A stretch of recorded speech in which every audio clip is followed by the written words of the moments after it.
like it. And I said, well, what color's your Bugatti? Oh, fuck off then. In the movie The Matrix, where Neo has a bald head, like me. Yeah.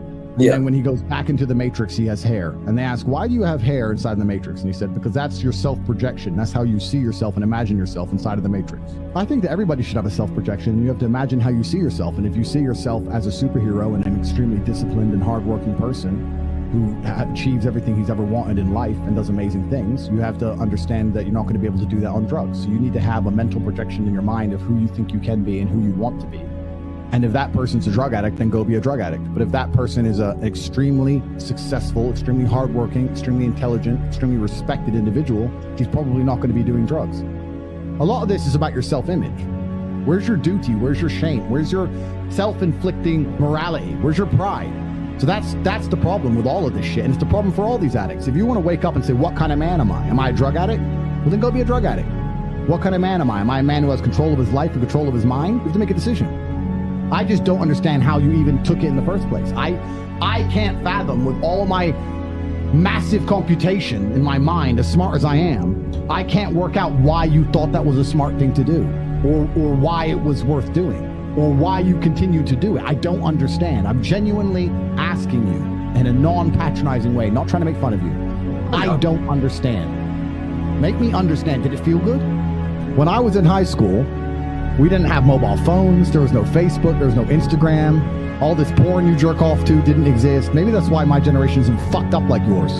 Maybe that's why every single person in your generation's a fucking lazy lowlife. And all you do is sit around on your phones endlessly scrolling. Consuming garbage. My generation is the last generation where we had none of that, and now we see it all, but we grew up without it. I really do think that growing up nowadays, when you're like a young, impressionable teenager with all this social media and this garbage that's going on, would be very, very difficult. I don't think it would be easy at all. I think it would be very hard. Is that your default emotion, that you want to feel good? If someone were to say to you right now, you can choose any emotion from the menu, would you choose happy or good? Yes. Because this is the problem. Let's say I gave you a menu of emotions and said, choose an emotion. You're not going to choose sad. Who would, right? Yeah. But choosing happy can be just as destructive also, because if your only desire is to be happy regardless, no matter what it takes, that's when you're going to eat the cake, because the cake will make you happy. That's when you're going to take the drugs.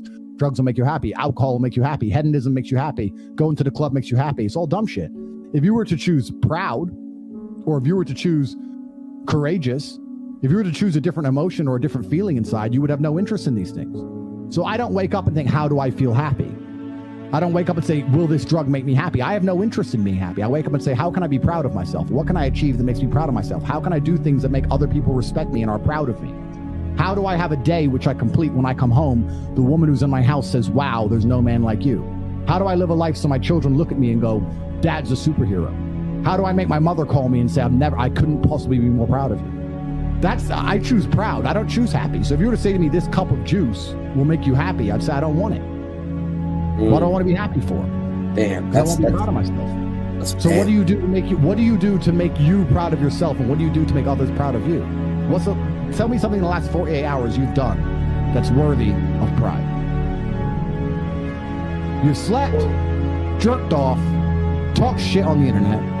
Have you done anything else with your life? How about being happy? You're a man. You're not supposed to be happy. This whole childish, giddish obsession with happiness is for children and females. So you're not happy? It's not that I'm unhappy, and it's not that I am happy. It's that I don't measure my level of happiness. It doesn't matter to me. But I'm asking, so it doesn't matter that you're happy. So it doesn't matter to be happy is what you're saying? Absolutely not. If I am miserable, I have duties to complete. If I am very happy, I have duties to complete. So I have to live the exact same life regardless of how I feel. So for me, happiness is not a good indicator on how life should be lived. You shouldn't wake up and say, how happy am I today? How does that affect how I act? That's not how I operate. I wake up and say, what must be done? What will allow me to be proud of myself? What will allow me to achieve? And those things will be done regardless of how I feel. And that's how the most successful people on earth all operate. The most successful people on earth don't only do things because they feel happy about doing them. In fact, I'd argue that most people who do amazing things don't feel happy about doing them at all. I understand that, but if you're constantly obsessed with trying to make yourself happy, that's when you fall into addictions and garbage. Exactly. So stop caring if you're happy. Nobody cares if you're happy. So what do I go for? What do I go for? The whole world doesn't give a fuck if men are happy or not. Nobody cares about men being happy. We talk about women being happy. We want children to be happy. If you look at a full-grown man on Christmas morning, he's smiling because his wife is smiling. He's smiling because his children are smiling. Nobody even buys him anything. What do they buy the dad? Socks? Nobody cares about men being happy. So why do you as a man care about you being happy? That's how you're going to fall into these traps.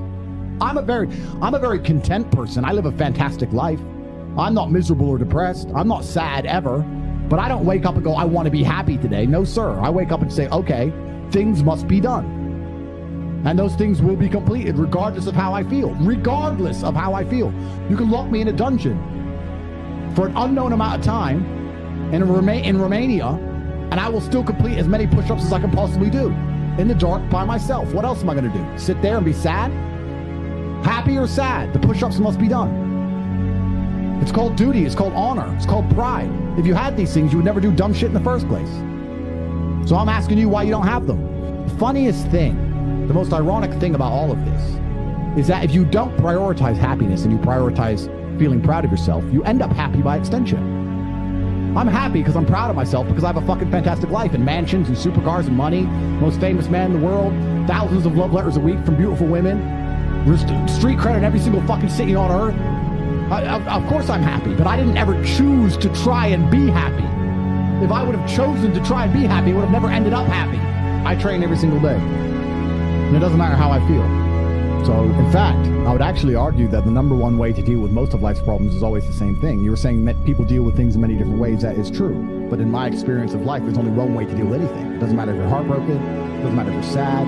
It doesn't matter if your bank balance is low. It doesn't matter if you lose a family member. It doesn't matter if whatever negative things can happen to you. It doesn't matter if you go to jail. It doesn't matter what it is. The answer to everything is always the same. Do you know what the answer is? What is the answer? Hard work. Work harder. The worse things are, the harder I will work. I'll give you an example. I'll say it right now here on stream. Jail changed me and I had some trouble in there. I never missed a single day's training. Since I've left jail, I can't sleep. I have nightmares. I've been training harder than I've ever trained. I put it all over Twitter. I'm doing 6-7 hour days. I could sit around and complain about being tired. I could sit around and be a bitch. I could sit around and cry, or I could just work harder than I have ever worked. It's fantastic that I can't sleep. That's all the time I need. So I can train endlessly. So my point is the answer is always hard work. What else is my answer going to be? I'm struggling with something. I'm going to work less. Does that make sense to you? How's that going to fix anything? At least now, as I decipher the puzzle, because that's what life is, it's a puzzle, and as I decipher the lesson that has been bestowed upon me by God, and as I repair my mentality and become a more content individual, or perhaps a more stable individual like I was before, at least in the meantime, I've done a whole bunch of work. At least I've gotten bigger, stronger, faster, richer. What else am I going to do? Sit around and mope like a dummy? The answer is always hard work. Anyone who's watching this, no matter what problem you're facing in your life, there's only one answer: work. Work harder. You can also take the antidote before the poison. If you're always working as hard as possible, it's actually very difficult for bad things to actually catch up with you. You can take the antidote before the poison. Most people don't even work very hard. You don't work hard. Not fucking at all. You don't do fucking nothing. You people at home, you think you work hard. You could work a lot harder. Hard work's always the answer, my friend. I would say that if you truly decide to quit, you will quit. I think a lot of people who don't quit things haven't truly decided to. It's very easy to say that you want to do something and not do it. We have to keep this clear for the whole world to understand. It's very easy for me to say, I'd love to quit. I don't even have any vices. I could quit cigars tomorrow. It wouldn't even bother me. It wouldn't even cross my mind. If I decided to quit, I'd quit. So if I decided to quit, I really would like to quit, and then I carried on doing it. I don't think I really wanted to. If you really wanted to quit, you would quit. So there's a lot of people who are chasing the familiar feeling, and that familiar feeling can be extremely destructive. And you know what I would say is the most destructive feeling to be obsessed with trying to obtain? What? Happiness. So constantly, as a man, trying to chase happiness is the most destructive thing you can do for your life. Because you can't delay gratification. You can't do anything which is particularly difficult. And the only thing that's going to make you happy quick is cheap happiness. Gotcha. Cheap and easy. Booze, cake, drugs, dumb shit. Real happiness, real contentment, and pride takes a long time to build. You have to be able to be unhappy to have a greater reward at the end. So anyone who's obsessed with chasing happiness will destroy themselves. If somebody has genuinely decided to quit drugs, genuinely, I believe they would quit. And if someone goes, I want to quit, man, and they do it an hour later, they don't want to quit. It's not my job to make people do things they don't want to do.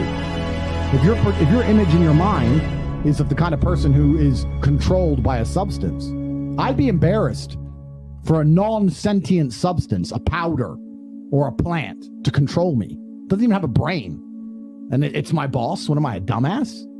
No, I'm the boss. I'm the boss of fucking tobacco and coffee, and I'm the boss of everything. I'm the boss of food. If I don't want to eat, I don't eat.